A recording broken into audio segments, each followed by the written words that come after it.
Welcome back to On Darts, everyone. We are here for the MDA Bonus Exhibition in Ipswich. And Webber, you've got to chuck a few darts tonight. I know. I don't want to talk about it. Yeah, it was nice last night. Just to mess around. I got to play an actual game. And last time I played Ryan Meikle, I got fined because I lobbed a dart out the board in a mood. Fined £100. So I've got to keep my wits about me tonight. But no, look, it'd be nice. I like Ryan as well. He's a nice kid. He's a good player. So yeah, it should be fun. Premier League done and dusted. We know the four that are going to the O2 for the playoffs. What's your overall opinion of what we've seen over the 16 nights? It was probably about right in the end. League table doesn't lie, it doesn't. I felt for Nathan, particularly because it happened 2 years on the trot. But I think Michael Smith dug in really deep at times this year. He wasn't at his best, but managed, I think, 15 of those points possibly. He was nowhere near his A game, but he's a bit more gritty and determined now, Michael. So I was pleased for him, impressed with him, and it was the right lineup, and it's a brilliant Final Four. You've spent the last couple of days with Nathan. Are you concerned that 2 years in a row it's going to sting and may take him some time to get over? No, because you move on to another tournament, don't you? Look, he's going to be hurt. He's in good. Look, he's here tonight, isn't he? And he's fine. He's all right about it. He's gutted.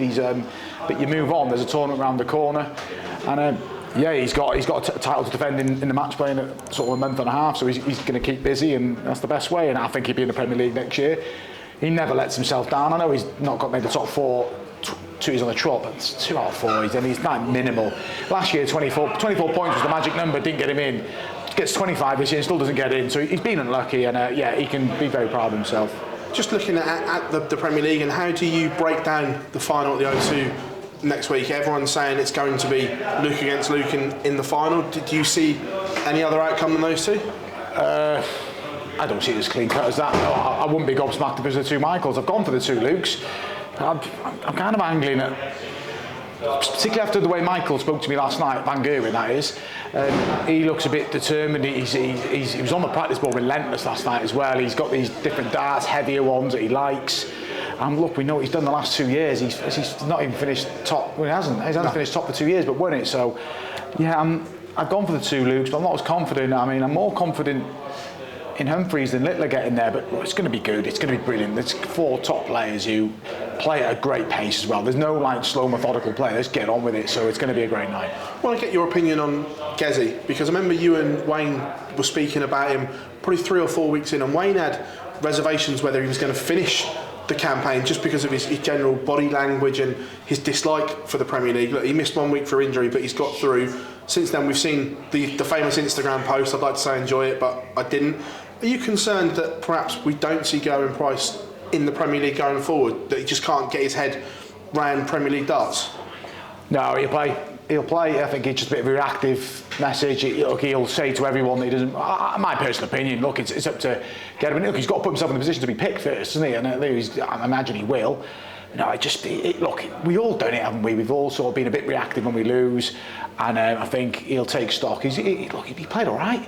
He ran on an average of about 98. He's been a bit unfortunate. So I think if he assessed it and thought, actually I played pretty well, and you just get ready next year. He's got plenty of time. There's a lot more tournaments to play, so there's a long time now between the Premier League, and there's so much to play for.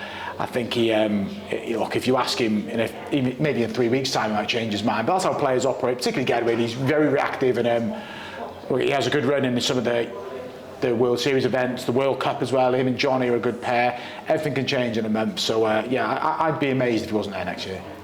On that, you say he would play, but if he's not in the top 4, is there a danger that he might not even get an invite because of his attitude towards the Premier League? Well, yeah, he's probably not done himself any favours. Yeah, look, when you're outside the top 4, you've got to play the game a little bit, haven't you? You've got to sort of, you've got to try and perform somewhere, or maybe say the right things. And he's quite outspoken. It's just reactive, isn't it? But he is box office. I love watching him play. A great rhythm, and but he does run the risk. I still think if he's going to be around about top 8 worst case scenario. So he'll be selected, and I think he'll accept it. Luke Littler, obviously, we spoke about him pre-Premier League, and to top that league phase after 16 nights on your debut is some feat. It is, yeah. He did really well, didn't he, from the start? I know he didn't win till week 9, but he was totting points, wasn't he? And he's been fantastic. Not a lot of people know as well. He's been juggling a lot of European qualifiers there on the back burner now. I think he's got himself in the seed, so fair play to him. but he needed to get himself in a position to get in the match play, which he's done, playing Pro Tours, which he had to do.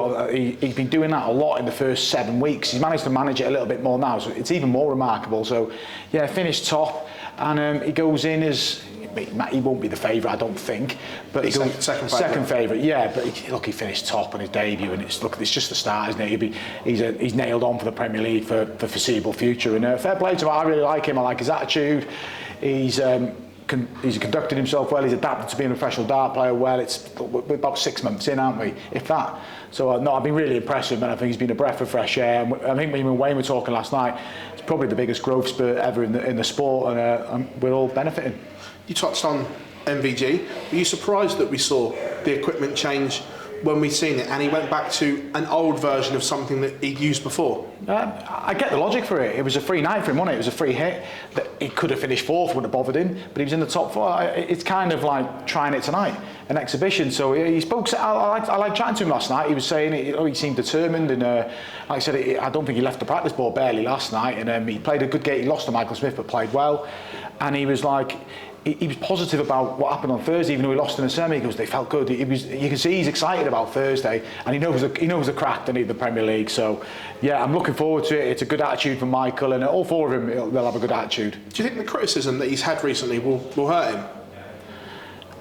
Yes and no. Look, he's a human being, isn't he? But unfortunately, he's there. Well, I'm the same. If Michael doesn't win, it's a failure, and he'll say that. If he don't win, he's failing. He's a winner, isn't he? And if he doesn't perform like he can, and he's going to be disappointed. He's going to run himself down. That's what winners do. And at times, he said he was unlucky. He has been. He's thrown some good averages and lost, but it's just that spell. But he won the 3, and we thought it's done. And then he crawled over the line in the end. But he's there, and it's now those 16 weeks line, and it's a separate competition on Thursday. We've seen this version of the Premier League now for 3 years. Do you want to see a change, or do you think it will be the same again next year? I'd like to see some more players. I think if they could get it back up to 10. I think there's some sort of fresh players that you kind of.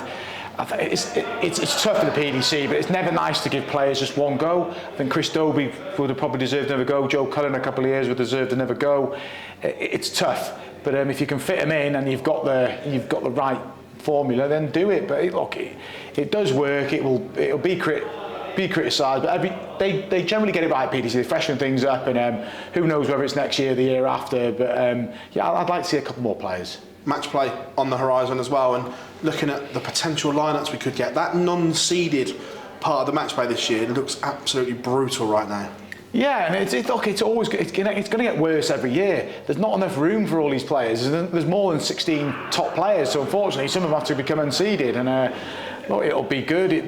There's be some ridiculous draws. Luke Little will be he might.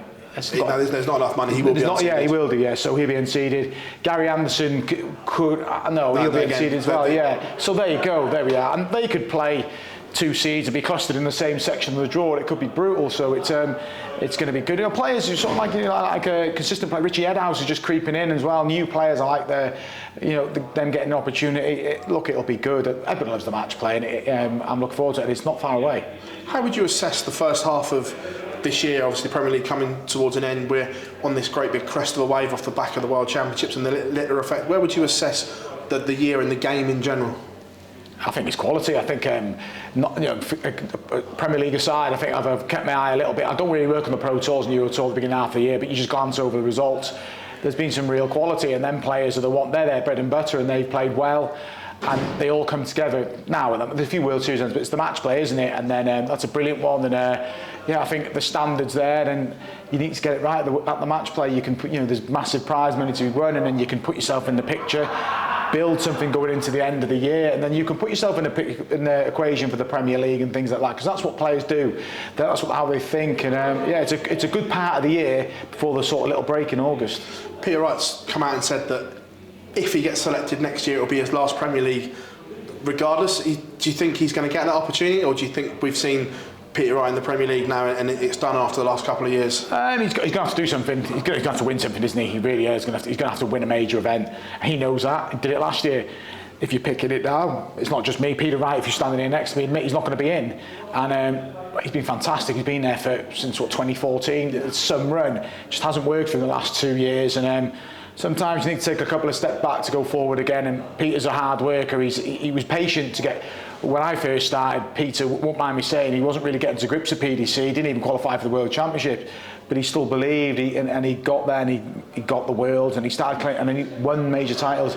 Look, he's built things, and I won't be surprised if he does it again. But he's been a tough watch at times in the Premier League, and I bumped into him in the corridor on this final game tonight, and you can say he was gutted, but he was like, I played all right tonight, and he's looking ahead to the future. He gets to play with Gary Anderson in the pairs. I think a good thing, can kind of lighten the load. If you can lighten the load on a good partner, the World Cup might help him, so that'll be important for Peter, I think. Also as well, we see a lot of players defending a lot of money this year. Michael Smith being one of them, potentially could be outside the top 16 in the world. He's not the only one. There's a massive shift in the rankings at the moment because of the way the money's distributed. It could be a whole fresh new look. And do you think these established pros that are defending a lot will feel the pressure at the back end of the year?